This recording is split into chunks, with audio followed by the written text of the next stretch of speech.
Baik, Assalamualaikum warahmatullahi wabarakatuh. Perkenalkan, nama saya Emil Lautarianto, mahasiswa dari Prodi TI, angkatan 20 dengan NIM 2024 10102042 dari kelas Sistem Basis Data E. Hari ini saya akan mengerjakan modul Sistem Basis Data E yang telah diamanahkan untuk kami kerjakan, yaitu mengenai select and order. Jadi langsung saja. Ya, ini tadi nama saya Emil Lautarianto. Ini adalah foto saya, atau bisa lihat di pojok kanan atas wajah saya. Oke, jadi yang pertama adalah select. Jadi kita diberikan tugas yaitu untuk menampilkan daftar semua supplier dari tabel suppliers dan juga menampilkan daftar semua customer dan dari tabel customer.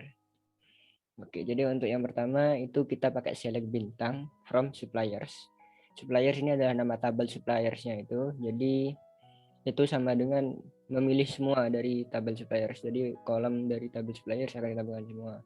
Begitu juga dengan yang kedua, yaitu select bintang from customers, yaitu pada saat ini akan menampilkan seluruh kolom pada tabel customer. Oke. Lanjut kepada select sebagian kolom. Di sini kita akan menampilkan hanya sebagian kolom yang kita pilih saja pada suatu tabel. Yang pertama yaitu tampilkan ID produk, nama produk, harga serta stok dari tabel produk. Jadi sama seperti tadi, hanya saja kita menspesifikasikan kolom yang akan kita tampilkan. Kemudian tampilkan ID supplier, nama perusahaan, asal negara, serta kontak person dari tabel suppliers. Jadi seperti ini. Nah, select product ID, product name, dan unit price, dan serta unit stock dari tabel produk seperti itu. Nah, untuk pada Postgres SQL ini harus persis ya. Jadi case sensitif karena Postgres SQL case sensitif dan harus diberi petik di antara nama kolomnya, dan itu akan menampilkan output seperti ini.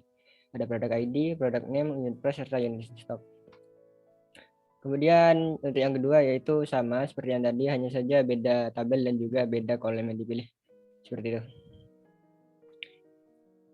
Oke, lanjut sebagai alias. Alias ini bisa kita gunakan untuk menampilkan kolom dari suatu tabel dengan nama kolom yang akan kita tentukan sendiri.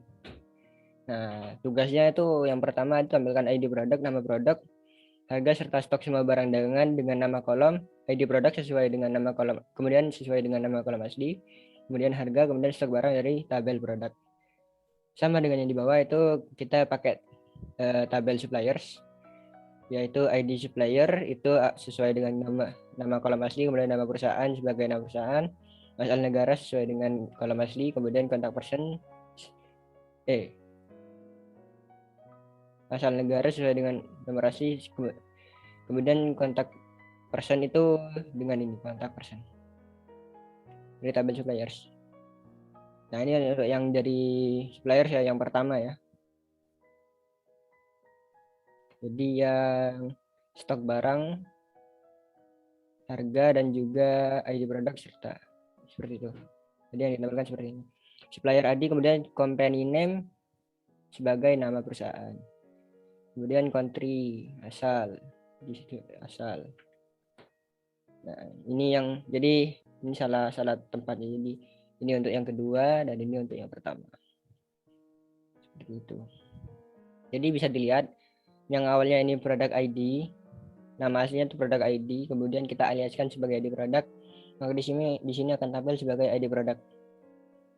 Kemudian unit price, ini nama aslinya unit price di database-nya, kemudian kita aliaskan sebagai harga. Nah, ini jadi kolomnya untuk namanya menjadi harga. Ini hanya untuk mempermudah saja.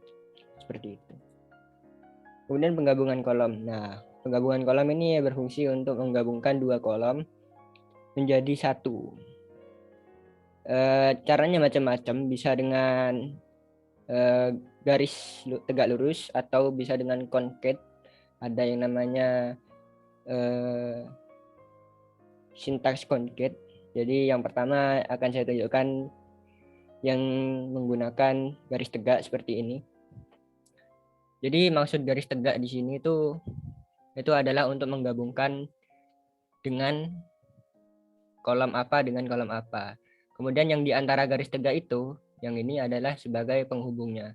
Di sini kita disuruh menggunakan koma, misalkan dengan koma. Jadi yang di dalam petik ini ya harus koma, kemudian spasi, koma, kemudian spasi.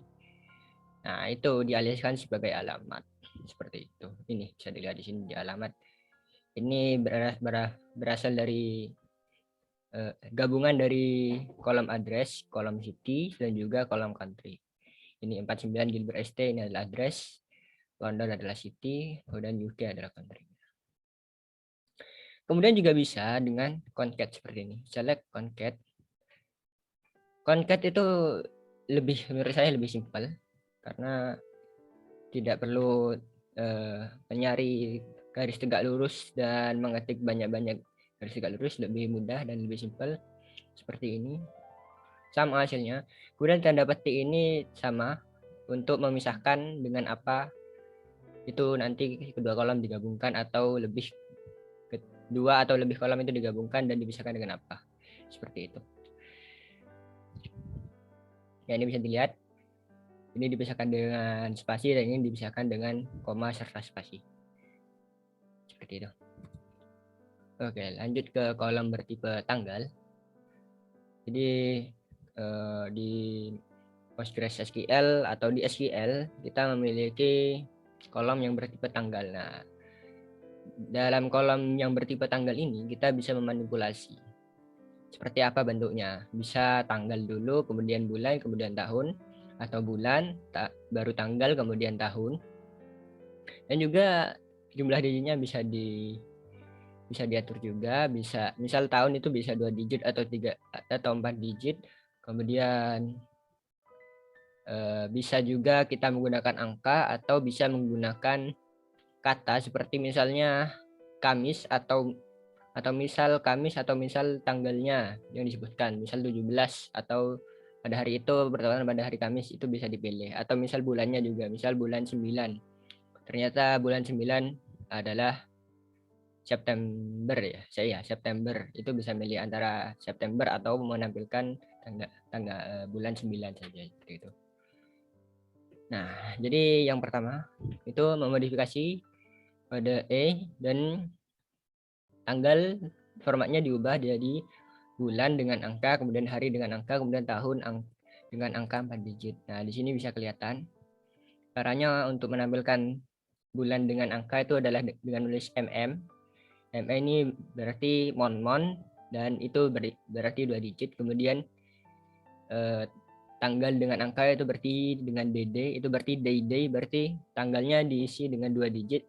Kemudian tahun akan diisi dengan 4 digit, berarti Y, itu berarti year ya. Jadi dengan begitu kita akan mendapatkan hasil yang seperti ini. Di sekarang ini, di kolom sekarang itu seperti yang diminta. Kemudian kembali lagi, modifikasilah kode E dengan mengubah format tanggal dari bulan angka, bulannya tetap seperti tadi, jadi pakai MM. Kemudian harinya itu harus nama, bukan angkanya, bukan tanggalnya ya. Kemudian tahunnya diganti menjadi 2 digit saja. Jadi seperti ini. Nah, tadi sama date MM untuk menampilkan 2 digit dari bulan yang dipilih. Kemudian day. Nah, day ini menampilkan tanggalnya. Menampilkan harinya maksudnya. Jadi misal pada hari itu Kamis ya Kamis, atau hari Jumat ya Jumat dengan bahasa Inggris ya. Kemudian untuk tahun itu menjadi tahun 2 digit, yaitu tinggal dikurangi saja, yang tadinya Y ada 4 sekarang menjadi 2 saja, yaitu Y, jadi 21 seperti itu. Baiklah, lanjut ke selisih tanggal. Selisih tanggal ini bisa digunakan untuk mencari usia atau jangka kerja atau masa kerja atau apapun itu yang bisa, jadi mempermudah lah untuk kalian agar tidak ribet-ribet menggunakan kalkulator untuk mencari selisih tanggal. Nah, untuk sisi tanggal tuh yang paling umum itu menggunakan yang namanya sintaks age ya, age age. Nah, itu nanti di age itu kita memasukkan tanggal akhir serta tanggal mulainya. Jadi untuk langsung saja ke contoh soalnya, yaitu tampilkan ID pegawai, tanggal lahir, tanggal mulai kerja, serta usia pada saat masuk perusahaan. Nah, contohnya seperti ini. Select employee ID, insert. Nah, ini age. Age, hire date, dan birth date. Jadi kan yang diminta adalah usia kerja pada saat masuk kerja. Jadi pada saat hire date ini kita tanya, kita cari tahu usianya berapa. Oh, ini ternyata pada ID pegawai 1 itu 43 tahun. Ada ID pegawai 3 itu 28 tahun, seperti itu. Kemudian cari masa kerjanya. Berarti masa kerja itu dari hire date sampai sekarang. Nah, seperti ini. Now dan hire date. Nah, untuk ini harus hati-hati ya, teman-teman. Karena harus menggunakan yang lebih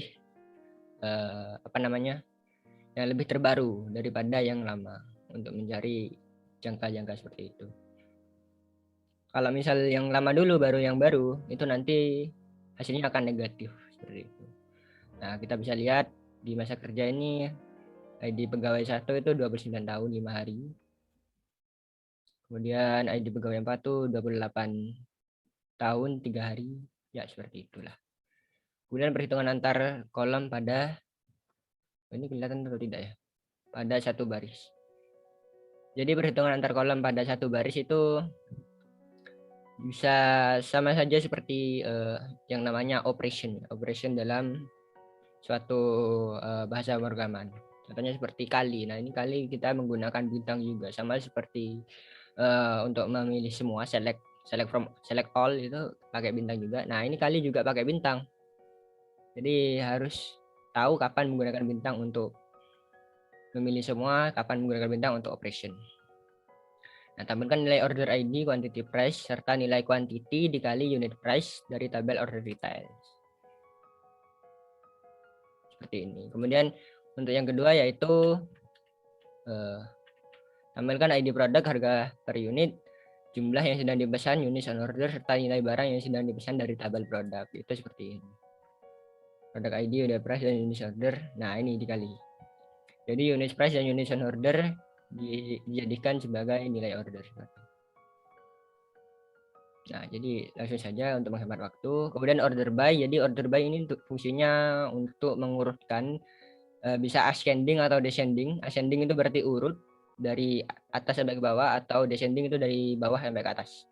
Jadi kalau misal 1, 2, 3, 4, 5, 6, 7, 8, 9, 10, itu berarti kalau ascending 1 sampai 10. Sementara kalau descending itu 10 sampai 1. Nah, jadi yang pertama tampilkan semua nama produk dan jumlah yang diorder ditampilkan berdasarkan produk yang paling sedikit diorder. Jadi dari ordernya ya. Berarti harusnya ascending dari unit on order. Nah, ini yang paling kecil adalah 0. Nanti semakin ke bawah itu semakin besar. Nah, ini kebetulan yang kelihatan di sini hanya 0. Padahal sebenarnya yang di bawah itu ada yang 200, 700, 200 seperti itu. Kemudian tampilkan last name, first name, dan nama kerja dari employee terurut berdasarkan huruf depan. Nama belakang paling besar, jadi dari last name ya. Diurutnya dari last name karena nama belakang. Nah, seperti itu. Last name ascending, seperti itu. Ini last name-nya kelihatan. Kemudian sorting 2 kolom. Jadi dalam sorting atau order by tadi itu kita juga bisa untuk mensorting 2 kolom sekaligus. Jadi misal dari tadi itu misal dari last name dulu, kemudian juga first name. Jadi misal kalau ada last name yang sama, misalnya sama-sama Andy gitu, terus kan jadinya sama gitu tuh urutannya. Tapi nanti kita bisa lihat lagi ke first name-nya. Misalnya Andi yang pertama itu Andi Murray, kemudian yang kedua itu Andi Shift gitu. Jadi nanti yang Andi Murray akan tampil duluan seperti itu. Kalau misal urutannya di ascending. Nah, ini jadi tugasnya adalah tampilkan nama produk, harga, dan harga. Nama produk, harga, dan harga yang telah diberikan diskon 25%. Jadi ada harga real dan harga diskonnya. Dan tampilkan berdasarkan nama produk dan harga real paling mahal. Jadi berdasarkan nama produk ascending, kemudian harga real paling mahal descending seperti itu. Nah, sintaksnya akan seperti ini. Select produk 6, unit price, kemudian unit price kali 0,75 S harga diskon. from products. Jadi seperti ini ya. Ini ada unit price-nya, ini ada harga desainnya.